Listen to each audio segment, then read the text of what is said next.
Hey everyone, welcome back to my channel. I'm Crypto Unicorn and this is my second video. Yesterday was my number one and oh my gosh, I am so thankful for the 1,500 subscribers to my channel since yesterday.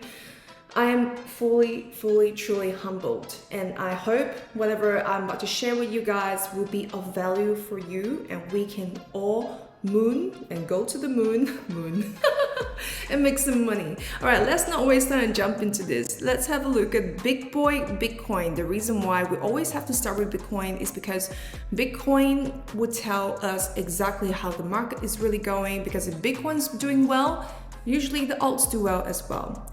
So yesterday we were struggling just right below the resistance line here. And look what's happening today. We are trying to break out of 29,166 today.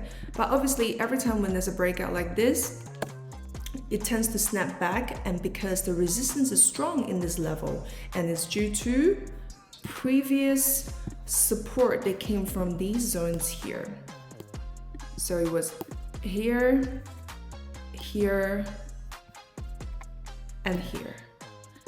Why? Because people were stuck in this zone, you know, when they were buying it, and obviously whenever people are stuck in something for a while, sometimes what they really want to think of or could think of is really just to get out of it. So we just have to wait for the sell to be finished or exhausted, and once that's done, we could actually go up and break out of 29,000, potentially that we might actually break out from that zone once the seller is exhausted from those zones. And hopefully we will see 30,000.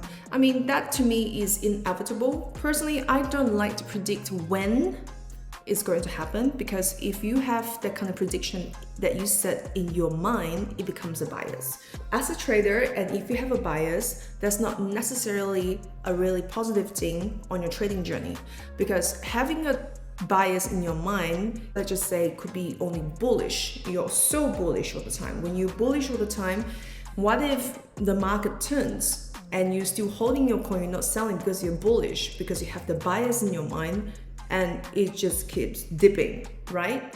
If on the other way, if you're bearish, and if you're so bearish, you have that bearish bias in your mind, you just think that everything is going to keep dipping. But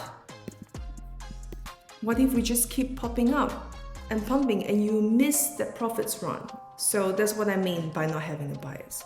Now, let's move on to Kaspa. This is the coin that I talked about yesterday on my channel. If you tuned in from yesterday, we were talking about how I entered at the zone, which is 0.005.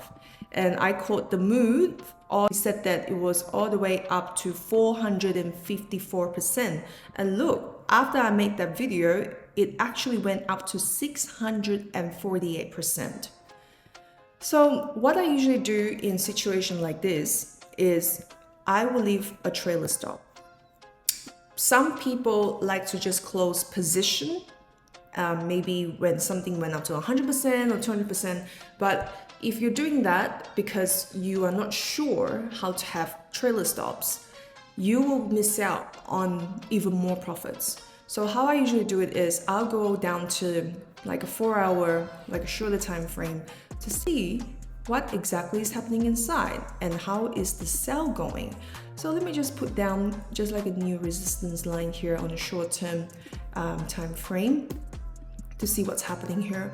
How I usually see this is this should move this way to consolidate, and if it's going to create another flag looking similar like this, and I would or should enter from this zone if I want to add on my position. And we could use the similar strategy if this is going to consolidate up to this point and tighten the range, and I will also add on my position around this zone. So we can always buy, take some profits. In the meantime, you watch, maybe take a little bit more profits, like how this has moved up this way, like this, take some profits. You see, this is one of my profit zone with the orange line. And then should the market allows, and if you have enough liquidity, we could always add on to our position. Never be concerned to think that, oh my gosh, I already missed out. There's no such thing as that. There's always other trade, but we learn from our mistakes. Let's just have a quick run. What exactly is Kaspa? And why I looked into this and got 642% out of this. So Kaspa is the fastest open source DeFi, fully scalable L1. That's all I like to know. And the world's first block deck. I like layer ones because I think layer ones usually have the best use case and it's quite concrete. Next, let's move on to this coin. So this is Zero. So this is the only coin that I personally been hodling, only because I've been an early investor and my entry level was at 10 cents. I don't like hodling anything that has been, it's been listed for long and then, that it's overpriced unless there is a breakout shape that we could enter. I'll show you. I talked about this on my Twitter on December the 5th. We are in that kind of tape where I'm looking for relative strength. For me, Zero stands out. Remember that time around December, we're still pretty bearish. And I mentioned this many times, the only coin I hodl was because I'm an early investor and I'm accumulating this and will continue to do so until the next mega bull run. Zero is a ZK rollout. And this is sort of like a new trend that's happening and people were talking about this narrative quite a little bit. As you can see, I will show you what it actually entails. So Zero, it is the next trend, which is the ZK rollups. And the TPS speed, which means the speed of transaction, is really, really quick.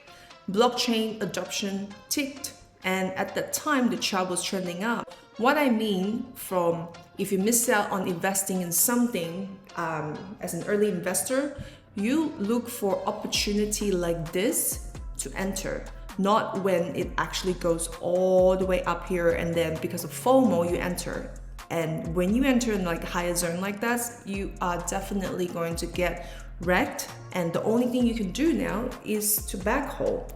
And backholding is not necessarily good for your psychology because every day you're looking at your phone or your portfolio, you'll be like, oh my gosh, I'm down, 90%, whatever it is. Or you could think of the coin is trending up again, you just want to sell. A lot of people do that. So in order to avoid this kind of trap in trading, we just look for the next trend coming up like this. It's shaping up again on the Zero. As I had my resistance from that point and that point, I could potentially put it there too, but we need 3 points to make this valid. But for now, I'm just gonna put it there. If you're interested in getting into potential gems like that, which personally I think that is something that can go more than 20x for the next run because it's got such good fundamentals, we just have to wait until it consolidates a little bit more and hopefully it breaks up from this resistance and then we break up here. Capiche? Okay guys, let's move on. Let's move on to ARB. This has been a really big hype on this coin called Arbitrum. Everyone, majority of people that I know were talking about this coin because if you look at the listing, the all-time high for this coin on KuCoin was $11.66. Oh my God.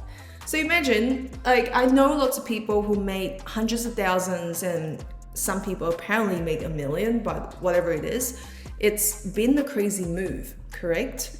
I think so anyway. Let's go back to the Binance chart and let's talk about Arbitrum. Look how this is flowing. I like the way it looks. And for me, when I look at the chart like that with lots of hype and it's a new trend at the moment that everyone's talking about, it's hot. If you want to trade short term, this would be like a minor breakout. And the potential for this, for the next run up would be from here to here. It will be $2.37 if the market holds up.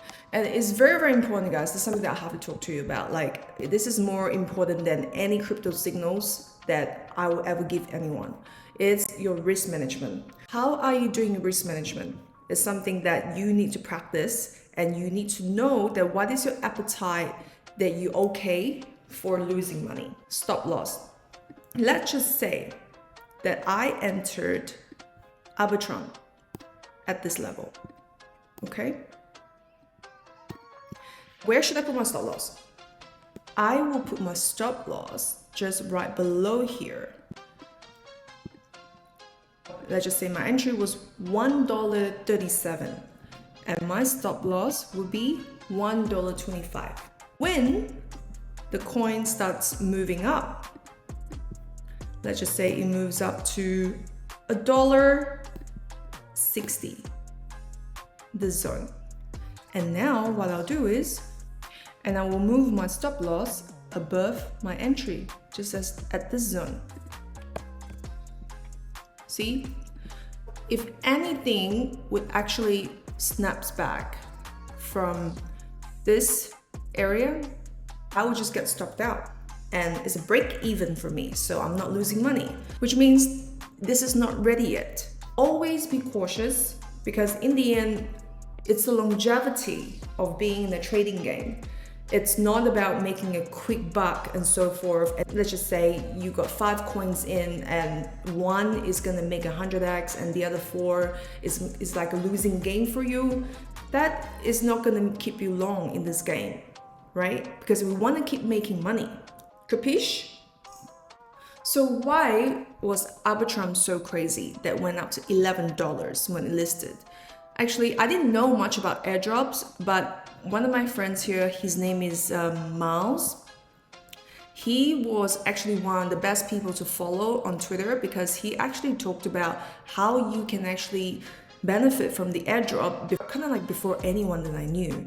He is giving all these great gems, 10 airdrops that I'm looking forward to. So he knows exactly how this works. So if you want to know, if you don't want to miss out on the next airdrop, which potentially make, you know, up to 50K in a day because of free airdrops, you might want to have a look at his account, and it's very educational, and I really like what he's doing. So he was talking about the Layer Zero Labs.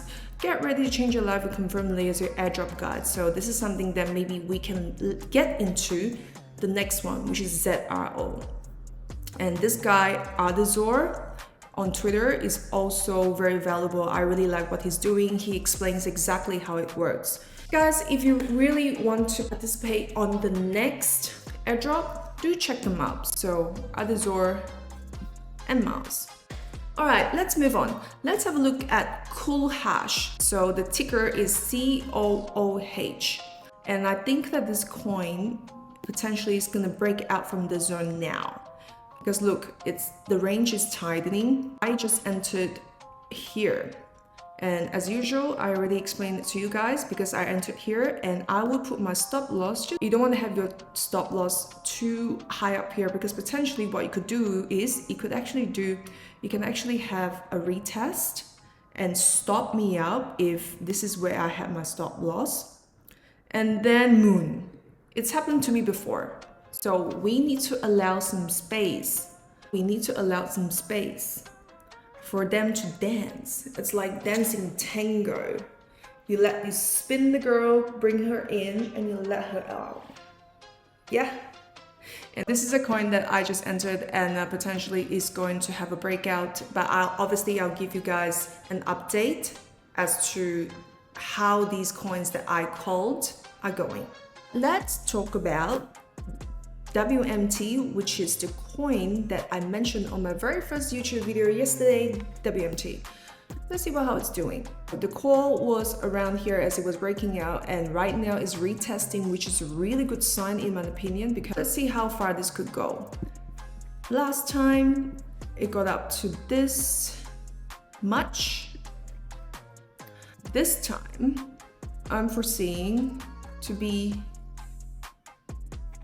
up to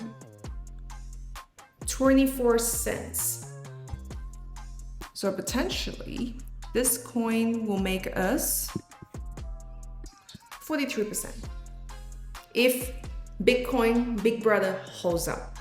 Now the next one, Beefy, which I mentioned on my channel, on my video yesterday, is the same deal. It's doing a retest. My stop loss is still here, so I'm fine. But as this moves further up, I will be moving my stop loss up here. All right, guys, that's it for today. So thank you very much for being here again. And obviously, if you really enjoy what I shared with you guys today, please like, subscribe, and comment. And in the comment section, let me know what you need and to see more, and I will make those videos specifically for you guys. Thank you very much, and see you tomorrow.